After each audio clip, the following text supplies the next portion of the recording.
ಶ್ರೀಗುರುಭ್ಯೋ ನಮಃ. ಹರಿ ಓಂ. ಗುರವೇ ಸರ್ವಲೋಕಾನಾಂ ವಿಸಜೆ ಭವರೋಗಿಣಾಂ ನಿಧಯೇ ಸರ್ವವಿದ್ಯಾನಾಂ ದಕ್ಷಿಣಾಮೂರ್ತಯೇ ನಮಃ.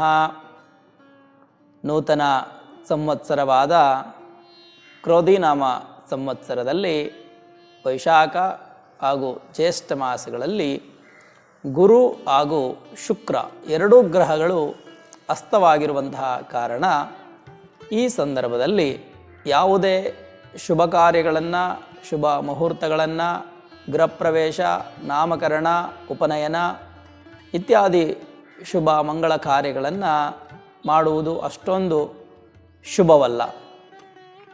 ಹಾಗೆ ಜ್ಯೇಷ್ಠ ಮಾಸದ ಕೃಷ್ಣ ಪಕ್ಷವು 13 ದಿನಗಳು ಇರುವಂತಹ ಕಾರಣ ಈ ಬಾರಿ ಮುಹೂರ್ತಗಳು ಅತ್ಯಂತ ಕಡಿಮೆ ಪ್ರಮಾಣದಲ್ಲಿ ಇರುತ್ತವೆ.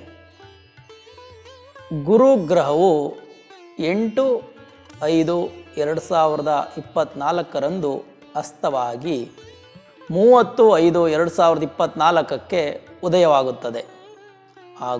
ಹಾಗೂ ಶುಕ್ರಗ್ರಹವು 15/5/2024 ಅಸ್ತವಾಗಿ 23/6/2024 ಉದಯವಾಗುತ್ತದೆ.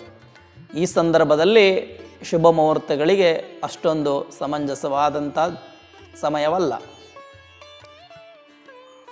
ಧನ್ಯವಾದಗಳು. ಮುಂದೆ ಯುಗಾದಿಯ ಫಲಗಳು, ಸಂವತ್ಸರದ ಫಲಗಳು, ವರ್ಷ ಭವಿಷ್ಯ ಎಲ್ಲವೂ ಸಹ ನಿಮ್ಮ ಮುಂದೆ ಬರ್ತಾ ಇದೆ.